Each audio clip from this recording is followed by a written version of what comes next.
Hey, thanks, Miguel. Appreciate it. I'm Mike Long, VP of Franchise Development for VetCor. I'd just like to thank the whole SAC administrative team from all the association of graduates and alumni associations for all the academies.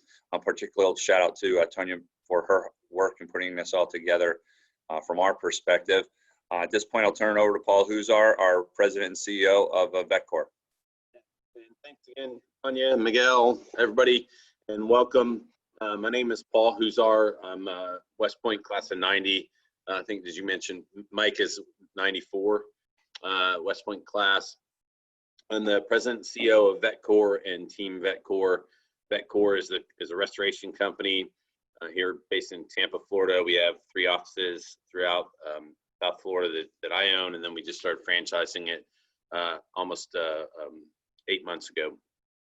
And so really what we had the opportunity to participate in this DC SAC last year, and I was on the franchising roundtable as a franchisor, and it was a great opportunity to talk to everybody there. But also I just want to, what we've tried to do this time is combine what I personally had to go through as a transition and a transitioning service member, and combine that and then kind of nest that with franchising 101. And so what we'll do, Mike disappeared off screen here because he's got my iPad and he's keeping an eye on the chat room. So if you have any questions as we go along, please absolutely feel free to just set a question in the chat room, and we'll answer it at the appropriate time based on the appropriate slides and stuff we're on. So here's what we're going to cover today. I won't dwell on this, but I think it's because I've had the opportunity to help a lot of veterans in transition. We're located right next to MacDill Air Force Base, and I transitioned as a commanding a battalion in Iraq, and then the DOT at the engineer school. I have a pretty vast network of folks that I stay in touch with. So I'm going to kind of share some of those lessons and why I think that's important in helping you get to a decision if franchising is right for you.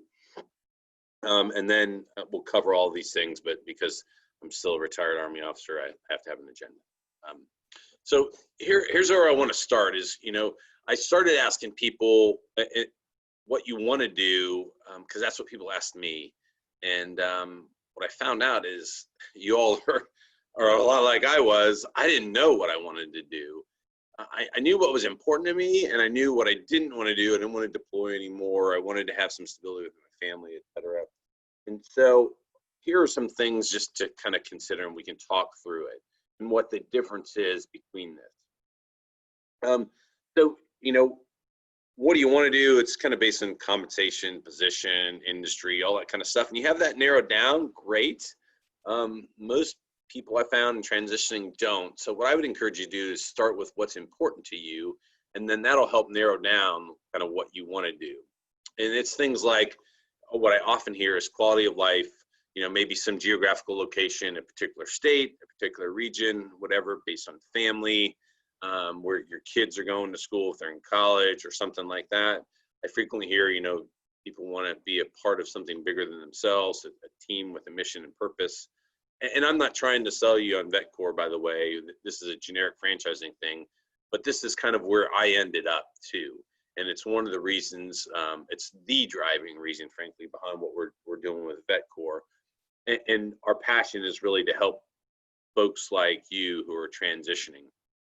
And so this is just kind of lessons learned over the past. I retired in 2013, over the past 7 years, both on my personal experiences and then helping just a bunch of vets in the retirement transition, not just retirement, transition in general thing. So in the end, though, I want to make sure that you don't let your ego get in the way, because one of the things I've also heard, and this is just kind of a cautionary tale, is, well, I'm a retiring lieutenant colonel and I make X amount of money. And so my self-esteem, my ego is attached to my value. And so I at least want to make that. And then, whatever I make on top of that is gravy. And frankly, that is generally unrealistic in my opinion, unless you're staying like in the National Capital Region, going right to work for a defense contractor, or you find some lucrative position. But I think the majority of people transitioning will take a little cut in pay, even if you're going to Fortune 500. Now, overall, particularly if you're a retiring person, your overall income is going to rise. But I just encourage you to kind of take a step back and understand that to begin with. And then as we get into franchising, I think you'll find the secret to building wealth in the world, which is I just didn't understand. I don't think any of us understood at the time, is to own something. And franchising gets you a career opportunity and also the ability to own your own business. So with that, let's talk a little bit more about kind of the why and helping define your purpose. And what we call this is really the sweet spot. And I saw this chart, and to me, as a franchisor who's looking for franchisees, if you're not that star, if this isn't the sweet spot for you, then I don't want you as a franchisee, because I want you to be happy, to be good at it, to make money, and clearly the world needs it. So let's talk about each one of those things, and this is what we have looked at and how we do this at VetCor, but really more importantly, what do you love doing? And what we found is a lot of vets love helping other vets. Is it some type of service to other human beings, etc.? Or are you a gearhead and you just like tinkering with cars, and so you're going to open a grease monkey or something like that? What the world needs, you want to think about in terms of, particularly now what we've seen with COVID. Is it pandemic proof? Is it recession proof? In our case, in the service industry, where we're primarily getting paid by insurance carriers and things happen all the time, yeah. But also you want to think about, will it be something that the world needs in the future? Is it potential that your franchise could be replaced because of things like AI? Or, is it subject to riskiness with labor if the minimum wage goes up and things like that? So you have to think about it in terms of that. What you can get paid for, obviously, people generally don't want to do services themselves. So in the service industry, that you want to make sure the competition, you size that up correctly and accurately, and that it's something that you can get paid for now and in the future. And then, what are you good at? And what I'll tell you, for us, we say, the restoration industry is actually pretty simple. My chief operating officer is a retired sergeant major. He and I have known each other for 30 years, and we say, it's science, but it's not rocket science. And most of the franchises in the franchise world have a training program, so you can learn the essence of the core business. But really, what I'm talking about here is, can you be good at leading a team, the appropriate size of what your franchise business would be? Can you be good at managing a budget, understanding a P&L? And for some of us, that's new. The leading, manning, training, equipping generally we're pretty good at. But the insurance, the marketing, the sales, all that kind of stuff. And but again, most franchise systems, and we certainly do, because we understand who you are, have training programs to put that in place. So are you a good learner, and can you learn how to be an effective and efficient small business owner? And so again, ultimately it just comes down to, is that sweet spot for you? Whether it's for a VetCor franchise or a system, some other system out there, because you're going to put an investment into it, and you're going to dedicate yourself to it much more differently and much more significantly than kind of the typical other opportunities you're going to find at the SAC. It's a Fortune 500 company or something that you can leave for the most part at any time with little risk. Okay, let's talk a little bit about the basics of franchising itself. First of all, what is it? And I'm just going to let all these build up here. It's the right to use the brand and intellectual property generally in a specific geographical area. What you'll usually hear is the type of territory that you purchase, and it's an exclusive territory, which means you're the only one that can operate in it.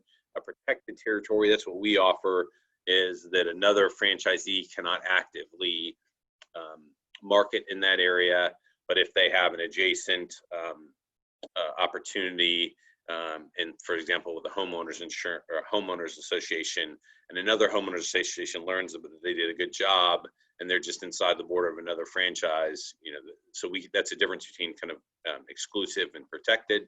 And then some just, they'll have, McDonald's, 3 blocks away. And so you get the corner of your McDonald's is on, and that's about it. So you have to understand those aspects of geography, but basically that's what you're doing. That you're buying the right to use that brand and then all the associated operations manuals and et cetera.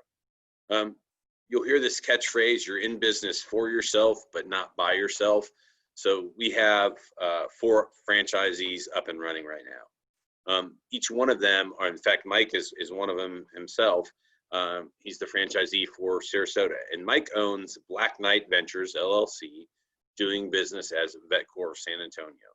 So Mike is of Sarasota. Mike is the CEO of Black Knight Ventures, and so I can't tell him who to fire, who to hire, et cetera, et cetera. But he takes the brand. He's wearing kind of the same shirt, the logo, et cetera. And when he needs help, he talks to his regional field rep. He's also co-located with us as the VP of franchise development. And he's been through that process. And it's one of the reasons why we kind of constructed it that way, because we thought, here's a guy who's going to, quote, sell or be the guy that's primarily awarding franchises, and he's gone through it himself. So you're in business for yourself, but not by yourself. You have a support team, but you're still the decision maker. Profit and loss is still on you, hire and fire decisions, et cetera. I like to tell our primary client is insurance carriers. We're a preferred vendor for 60 insurance carriers. And I like to tell them when I'm trying to really publicize our efforts about franchising, that the essence of, in my opinion, of franchising itself is training, standardizing, and replicating. And when you think about that, who does training, standardizing, and replicating better than the U.S. military? So we get it both as a franchisor, and we collectively, the audience that's listening in, gets it because you've been doing it all your adult life. Since you've been commissioned, you understand the essence of taking an SOP, making it better. And the American people kind of get this confused. They think we're kind of robots out there just following orders rotely.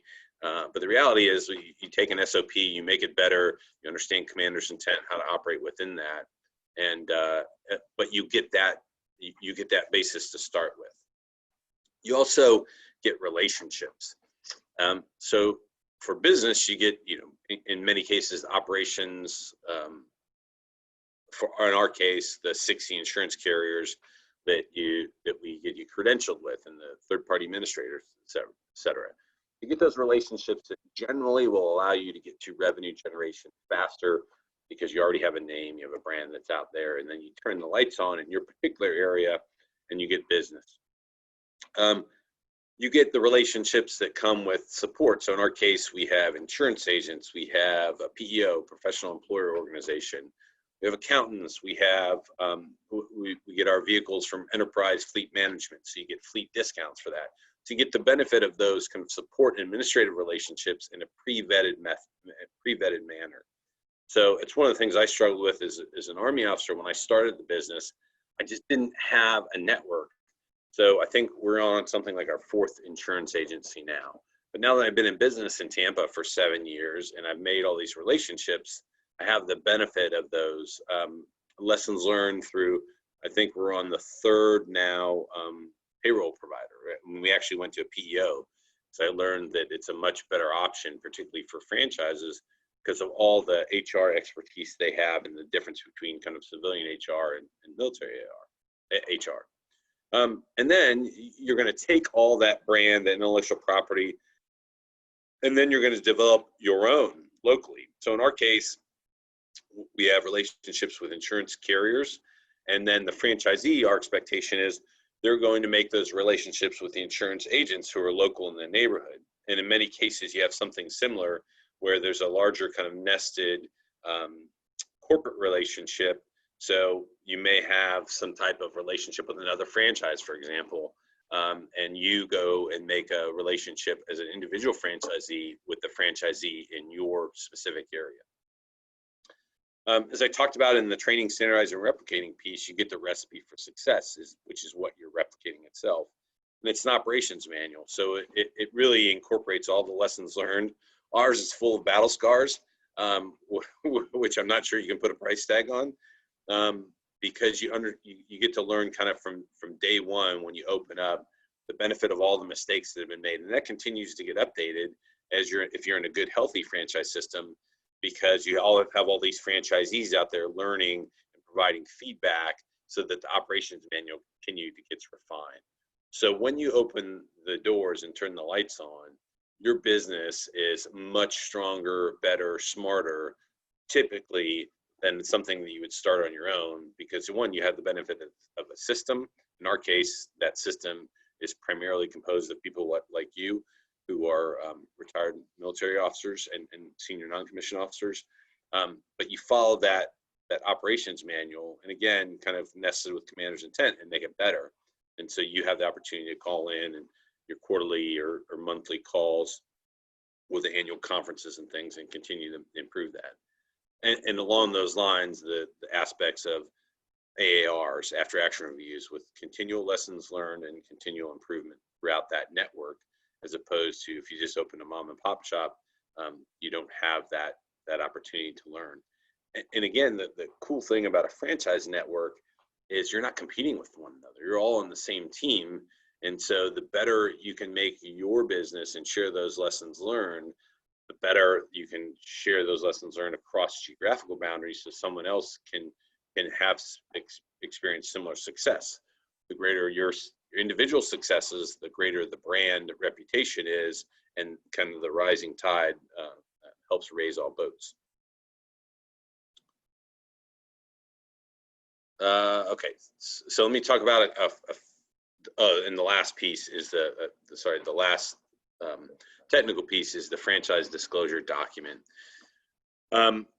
Really what this is it's the way, if you want to become a franchisor, it's what allows you to franchise your business from a federal perspective. You have to file this document. It's a standard document. Was it 24 paragraphs, I think? 24 standard paragraphs. That sounds small, but that turns out to be usually something like a 200+ page document that covers everything that you have to disclose in order to kind of be fair to the person that has the opportunity to purchase a franchise. Once you start going on a path with a franchisor that you're interested in, it's sooner or later at some point in time, there'll be a trigger. They'll say, okay, we're going to send you the franchise disclosure document. The legalities of it is you have to have it for at least 14 days before they can extend an offer to you to purchase the franchise. It's kind of like a buyer beware type disclosure law. There are, let's say, 16 states that are registration states that require additional documents in addition to the federally mandated franchise disclosure document. They have to, regardless, they have to be filed in every state.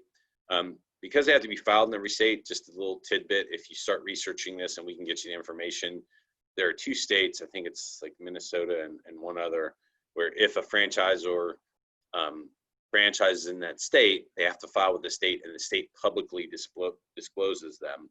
So there is a database of all FTDs generally for the larger franchises. So even without going down the path of giving them your personal information in order to get an FTD, you can usually find it online through one of those 2 state portals. So, okay, let me talk a little bit about the just kind of scars from what my lessons learned from being a retired Army officer getting into this, and really the 2 greatest challenges and how franchising helps overcome them. So it really doesn't matter how great your concept is, how great your widget is that you've discovered and you made and you want to sell it, whatever. You still have to find the market. You have to get the business in the door. And then once you get the business in the door, actually the execution of the business is frankly the easy part in my mind. Because it's the business, it's the clients, it's the customers that what enables you to generate revenue. And you can't just have a great product or service without a great marketing plan and a great sales plan to get it out there. Franchising certainly helps you do that. I will tell you, I think that if you have a good story, what I've generally found is it's hard for military folks to sell. And we almost kind of feel dirty. In our case, what we do is we just tell stories. We tell stories about what we're trying to do to create these opportunities for other vets, create opportunities for veterans as business owners. We don't want a handout, kind of looking for just an opportunity. And our story is, because we're veterans, we show up fit, polite, on time. When's the last time you had a service provider show up on time? And so if you kind of are able to tell that story and focus on the relationships, then you're really not worried about a transaction, in my opinion.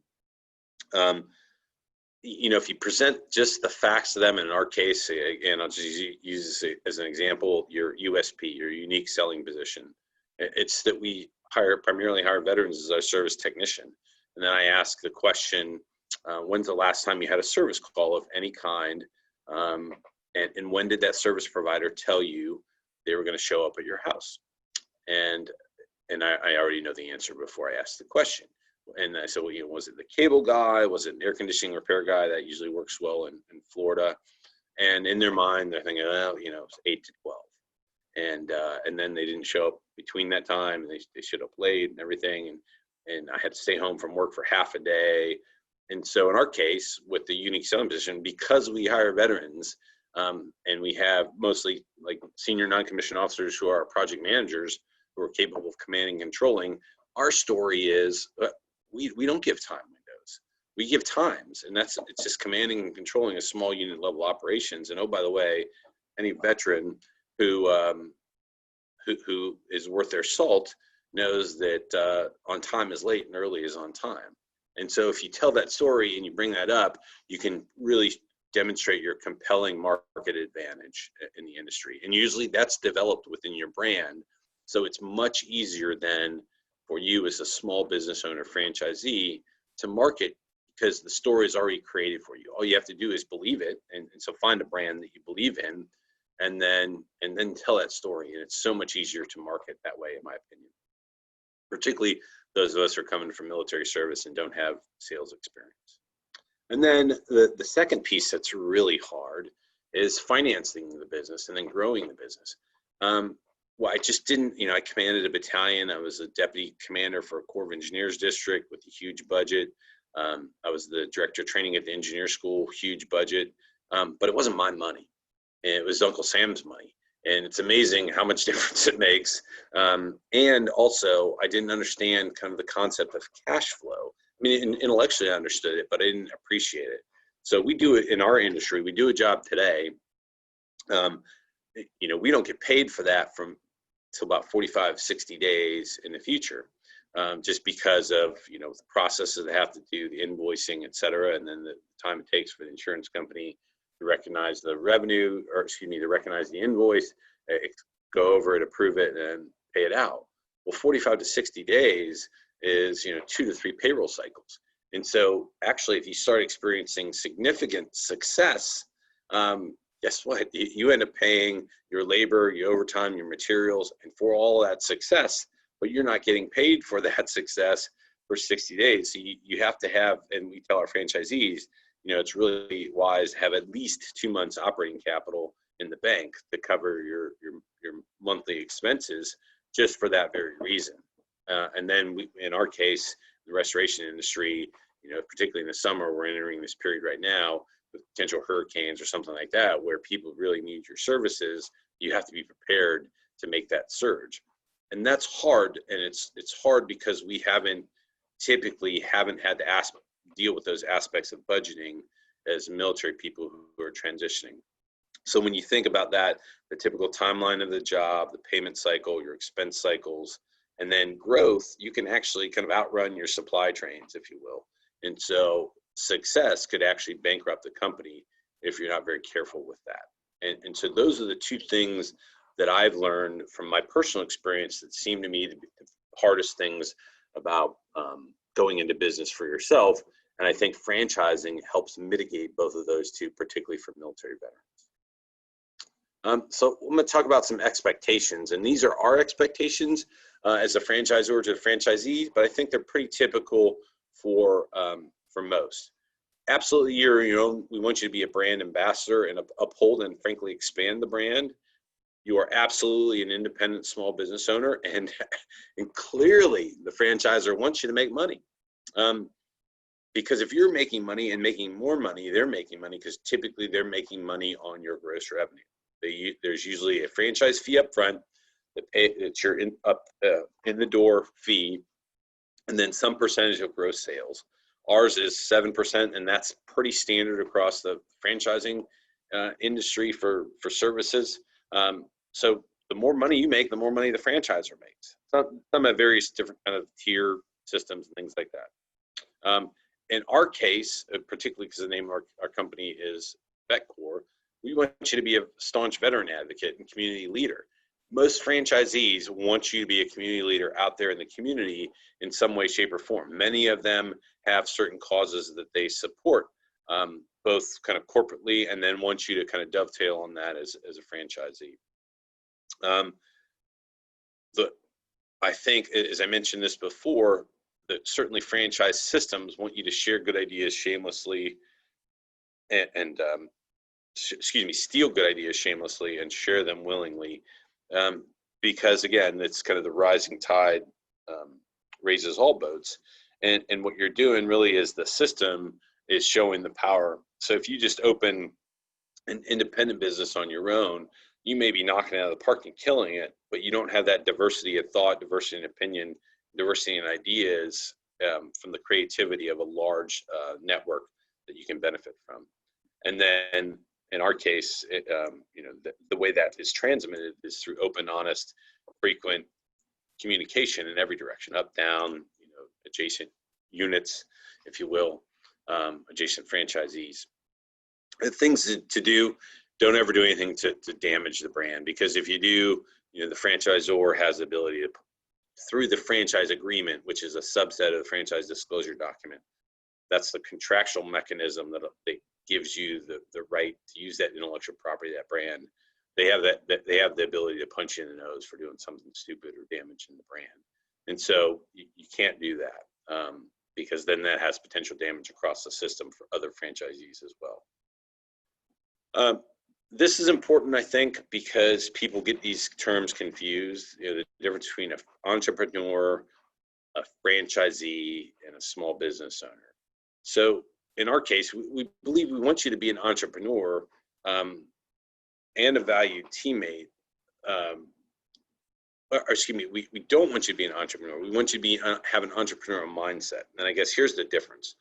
An entrepreneur is someone who kind of takes their own idea and expands it, and oftentimes goes on to something else or gets really overly invested in their own personal concept. We want you to be entrepreneurial, have an entrepreneurial mindset to say, geez, how can I make this system better? But be careful not to go off the rails because it's not your system. You're kind of renting the intellectual property, if you will. If you want to be an entrepreneur, then probably franchising isn't the right system for you. It's a good kind of way to think about it too, and it's worthwhile. I think sometimes people get all of those terms confused. So if it's something that you want to do and you're willing to take that risk, well, then probably franchising isn't right for you. But if you're willing to kind of take a risk to a certain level, but you want some teammates in there, you want a system in place to help you kind of, again, back to the in business for yourself, but not by yourself, then franchising may be right for you. Talk about some administrative and finance responsibilities. You have to set up your own company, and that's not typically difficult to do.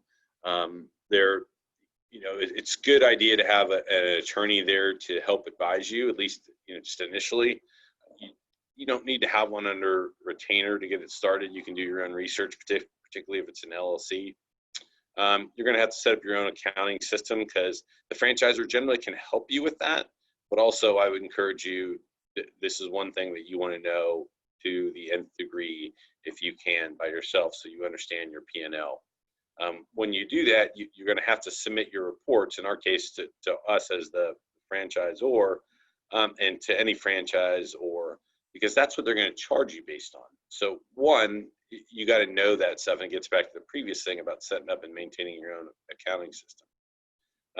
You're going to have to pay your bills on time. That's to your janitor system, your suppliers, et cetera, because again, the franchisee, you may be, in Mike's case, Black Knight Ventures LLC, but the supplier knows you as VetCor of Sarasota. And VetCor of Sarasota is just one of, currently in this case, 4 franchises and 3 offices in the VetCor name that's buying supplies and equipment from that particular supplier. So, we don't want you tarnishing our name, our brand, et cetera. Again, we typically don't, we haven't had any issues with territories, but you're going to want to make sure that you're playing nicely with fellow franchisees and making sure that you report any territory issues, but generally that not a problem. And then that open, honest, frequent communication, I think is critically important in all the administrative functions. We're in the process of developing franchisee CCIR, Commander's Critical Information Requirements, of what now CEO's Critical Information Requirements. So things that we want to know across the brands, so that from an administrative, financial, operational perspective, and that facilitates that open and clear communication. You talked about operational responsibilities. Again, you're running your own company, so you execute all the assignments, et cetera. In our case, in accordance with our operations manual and their industry standards, you have your own operational capability. And here's the thing, with us, we're a 24/7 brand. If you don't answer the call when the call center calls you, in our case, we're set up so that the regional field rep is the last person that gets the call, but he doesn't have an ownership interest. He doesn't have any command and control or really authority over you, but we're going to take note. But that's a reputational thing also for the brand. So you've got to do that. You've got to maintain that capability for whatever the brand says your hours are. And if it doesn't fit, then look for another brand or look for another concept. You've got the administrative responsibilities, in our case, within a claim life cycle. And again, it has to do with reputation, quality assurance, quality control, because in our case, where we have strategic accounts and corporate clients, they don't really know or care, for that matter, whether it's VetCor of Sarasota or an organic VetCor office or VetCor of the First Coast. For them, it's VetCor. And if they continually see errors in things, in assignments or administration, that damages the brand. So you've got to be careful about that. The carriers, in our case, credentialing, but it's just an analogy. If you have some types of credentialing or standards to uphold with other administrative or institutions, you've got to do that and keep an eye out for that. And then usually the franchisor will help you and remind you, hey, you've got a re-credentialing or a certification timeline coming up. But you also, in the end, it's your responsibility. And then promoting the brand, as I talked about, being a brand ambassador. And then, I think one of the very positive things is that we have the ability to rapidly respond to issues because of our military experience. Let me go over some best practices real quick. You certainly want to develop your own pro forma and a budget. And what I encourage people to do is develop a P&L. And column 1 is your P&L for your first month, second month, by column, and create for every line in a P&L, put a number in there, and that number is either based on a fact or an assumption, ideally a fact. But then as you put them in there, the assumptions then are based on something. And you keep kind of a Word document that says, this is what my assumption is based on. I think rent for my facility is going to be $2,000 a month based on the market survey that I did. And then just like any good military officer, you set up a collection plan and to turn every assumption into a fact. And so you go out and gather intel to say, hey, what is my cable bill going to be? what is my internet bill going to be? And so as you do that, that really gives you the intellectual integrity to determine whether this franchising thing can work for you in a small business owner. Because again, it's your money, it's your potential future, your kid's college fund, your nest egg for retirement, etc. Make fiscally conservative assumptions, and like, as I mentioned, turn them into facts, but fiscally conservative. Because if you do this, all the hard math yourself and get into the details, and you make those fiscally conservative assumptions in the end, and it tells you that it can succeed, you know that it can succeed. If you begin with the end in mind too, this, in our case, we'll say, here's when you want your grand opening to be, then you backward plan. What happens is you don't have to hire until you have to hire, right? You don't have to get your trucks and make that first lease payment until you have to make that lease payment. Because in the end, let's say, oh, you know, I'm gonna start a Vetcor franchise or a Hardee's or a Grease Monkey or whatever, and my grand opening is going to be in 6 months, and so I need 3 trucks. Well, man, I want to get those things right away. Well, don't get them right away if you're going to lease them, because you're going to make 6 months worth of lease payments without the ability to garner any revenue from that for another 6 months. So what we do is set up a project management plan with our franchisees, so that we establish when they want to open, and we backward plan beginning with that end in mind, which then helps them manage their cash flow for the grand opening piece. And then in the end, as I mentioned, communicate with your franchisor, with your franchisees to the left and right, and with your customers and clients. So that's the stuff that I wanted to cover, kind of lessons learned and information that we think is probably best for you to understand franchising, and in particular franchising, and how it may affect you and how it may be a good fit for you as a transitioning military leader. I'll leave it there, and then I know Mike has been doing some Q&A and stuff there. We'll see if anybody has any questions or has any feedback. Thanks, Mike. There are some questions. So on the Q&A window. So let me get to some of those. Michael Clatworthy asks, 7% of revenue, is that gross profit, net profit? Is this percentage negotiable? So good question. It's typically, again, it's typical, and it's also the answer. Typical answer is also the answer for Vetcor. Typically, it's out of gross revenue.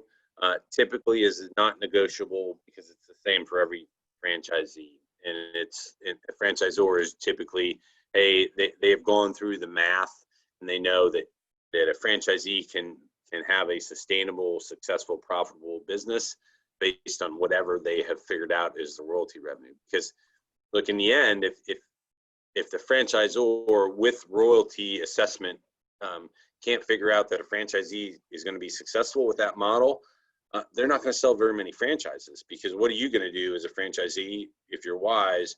And I didn't mention this in the presentation. You should, call people who are current franchisees and say, hey, what do you think? Do you like it? How are you making money? Because those folks can tell you exactly what they're doing. Franchisors just are minimally able to talk about it based on the disclosure laws. Okay.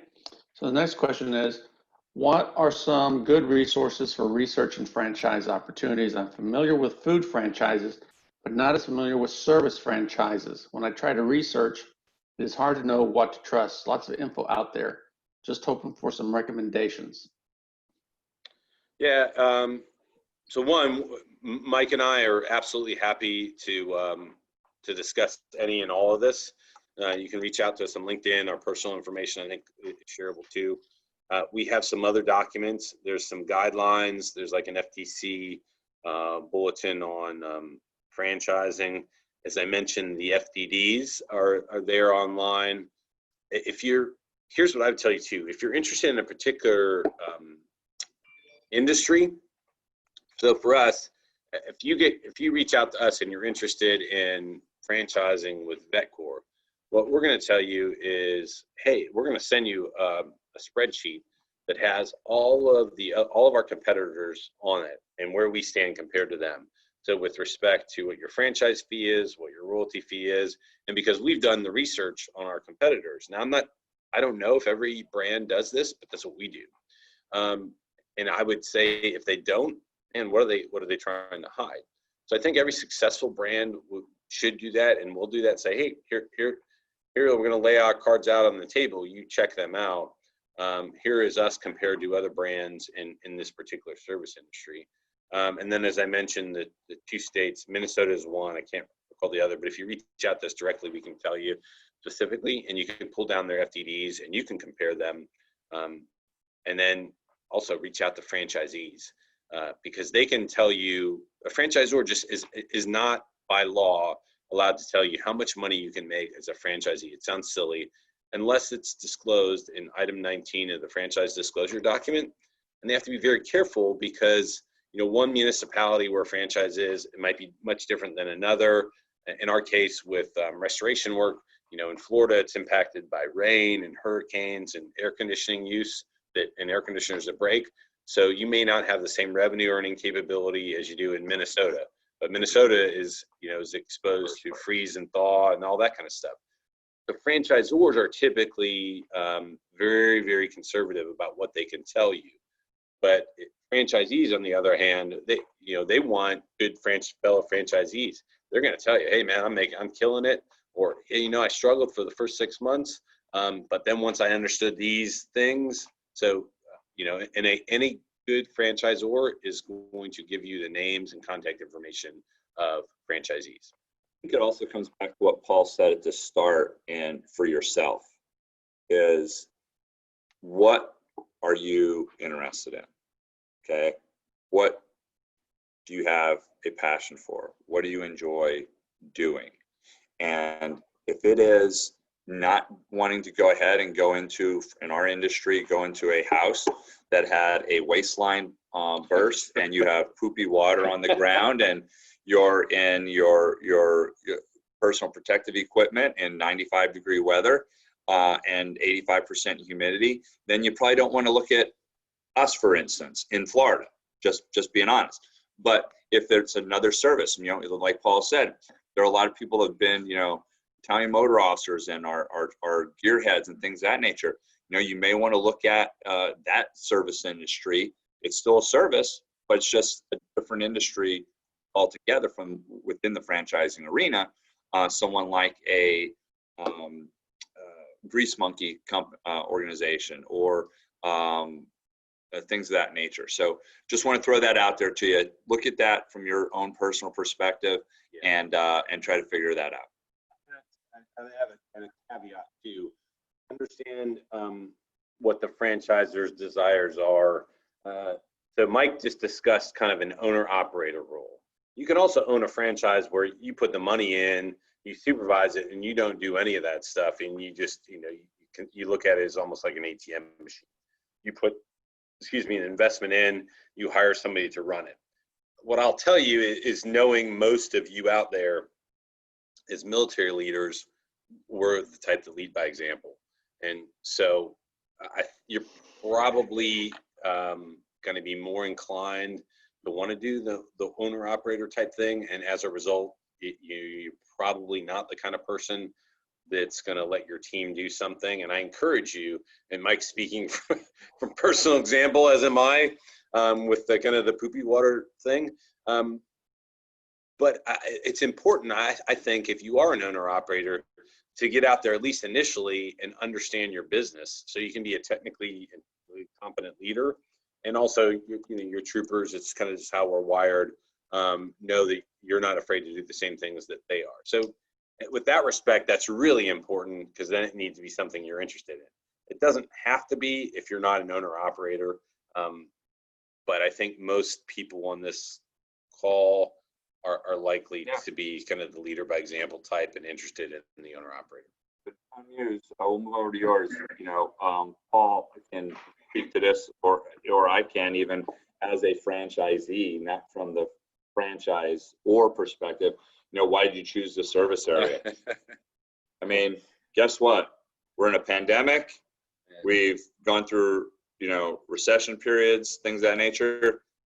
People's pipes burst. water heaters burst, air conditioners burst, pipes burst in up north in the wintertime. It rains, your roof leaks. You still have to get the things repaired. You still have to get it taken care of. Otherwise, further damage occurs. So whether it's a booming economy, a pandemic, or a poor economy, you need to get these types of things addressed and fixed. And you clean it up, you call your insurance company, and they send someone out to handle the situation. So that's, from my perspective, why I looked at as a franchisee getting into this arena. Yeah, I don't want to spend any time on my personal story, but I have some links where I do tell my personal story and how this is relevant. Why it's relevant to me, though, and to you, and it chose me, is because I really wanted to help veterans. My last assignment, I was the DOT at the Engineer School of Director Training. I was focused on trying to get credentialed soldiers, sailors, airmen, Marines who are engineers, skilled trades, and they don't get any kind of credential when they leave, even if they're a plumber, carpenter, electrician. The longer story, and there are several interviews that I've done that explain this, but in the end, the restoration industry is an industry that helps people, and it's a service-related industry. The Gallup organization has done a survey on the American public's faith and confidence in institutions.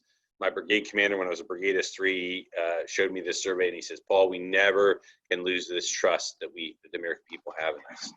Well, so if you think about that, if the U.S. military is the #1 institution that the American people trust, then starting a small business based on the cultures, norms, and values of the U.S. military in the restoration industry, where people have disasters and they need somebody they can trust, that nests really well.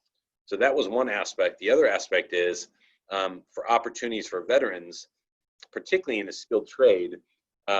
If you have an opportunity to get employed, you typically need some type of credential.